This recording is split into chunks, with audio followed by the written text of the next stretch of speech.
Voter list ప్రక్షాళనకి కేంద్ర ఎన్నికల సంఘం చేపట్టిన ఎస్ఐఆర్ ప్రక్రియపై సీఈసీ జ్ఞానేష్ కుమార్ కీలక వ్యాఖ్యలు చేశారు. త్వరలో తెలంగాణలోనూ ఎస్ఐఆర్ ప్రక్రియ అమలు చేస్తామని ప్రకటించారు.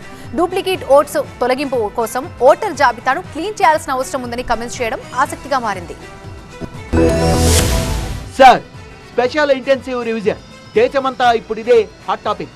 అనేక అనుమానాలు, ఆరోపణలు, ఆందోళనల మధ్య భారత ఎన్నికల కమిషన్ సర్ ప్రక్రియను కంటిన్యూ చేస్తోంది. దేశంలోని ఓటర్ జాబితాలో ఉన్న వలసవాదులు, అనర్హుల్ని తొలగించడమే లక్ష్యంగా ముందుకెళ్తోంది ఎలక్షన్ కమిషన్. ఫస్ట్ ఫేజ్ లో ఇప్పటికే బీహార్ లో సర్ ప్రక్రియను సక్సెస్ఫుల్ గా కంప్లీట్ చేసిన సిఈసి సెకండ్ ఫేజ్ లో 12 రాష్ట్రాల్లోని ఓటర్ జాబితా దుమ్ము దులిపే పనిలో ఉంది. ఇప్పుడు థర్డ్ ఫేజ్ కు సైతం కసరత్తు చేస్తోంది. ఇందులో భాగంగా త్వరలోనే తెలంగాణతో పాటు మిగతా రాష్ట్రాలు, కేంద్రపాలిత ప్రాంతాల్లో సర్ ప్రక్రియ చేపట్టబోతోంది. ఓటర్ జాబితా ప్రక్షాళనలో భాగంగా దేశవ్యాప్తంగా పర్యటనలు చేస్తున్న భారత ప్రధాన ఎన్నికల కమిషనర్ జ్ఞానేష్ కుమార్ తెలంగాణలోనూ 3 రోజుల టూర్ చేపట్టారు. హైదరాబాద్ లోని రవీంద్ర భారతిలో బూత్ లెవెల్ ఆఫీసర్స్ తో సమావేశమయ్యారు. సర్ నిర్వహణపై సూచనలు, సలహాలతో పాటు దిశానిర్దేశం చేశారు. సందర్భంగా ఎస్ఐఆర్ ప్రక్రియపై సిఈసి జ్ఞానేష్ కుమార్ కీలక విషయాలు వెల్లడించారు. ఆరోగ్యవంతమైన ప్రజాస్వామ్యం కోసం సర్ ప్రక్రియ తప్పనిసరి అని, ఆ దిశగా బిఎల్ఓలు పనిచేయాలని ఆదేశించారు. దేశంలో ఒక్కొక్కరికి 2-3 చోట్ల ఓట్లు ఉన్నాయన్న సిఈసి జ్ఞానేష్ కుమార్ ఇలాంటి వాటిని తీసేయాల్సిన అవసరం ఉందని,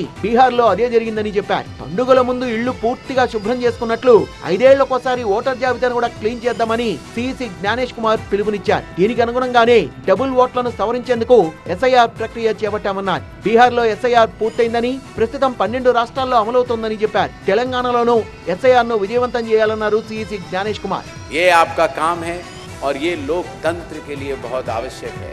purified electoral rolls are essential. ये काम करना है. अभी बिहार में खत्म हुआ, 12 स्टेट्स में चल रहा है. अभी उसमें से भी 5 और 2 7 स्टेट्स में हो गया, अभी होगा और बाकी के राउंड में बाकी लोग को कर देंगे. Wish you all the best और आप सब लोग के साथ मिलकर स्पेशल इंटेंसिव रिवीजन तेलंगाना का हम लोग सफल बनाएंगे. డూప్లికేట్ ఓట్లు తొలగించడమే ప్రధాన ఉద్దేశం అంటూ సర్ ప్రక్రియలో ఎన్నికల కమిషన్ దూకుడుగా వ్యవహరిస్తోంది. తెలంగాణలోనూ త్వరలో చేపట్టనున్నట్లు ఇండికేషన్స్ ఇచ్చేసింది.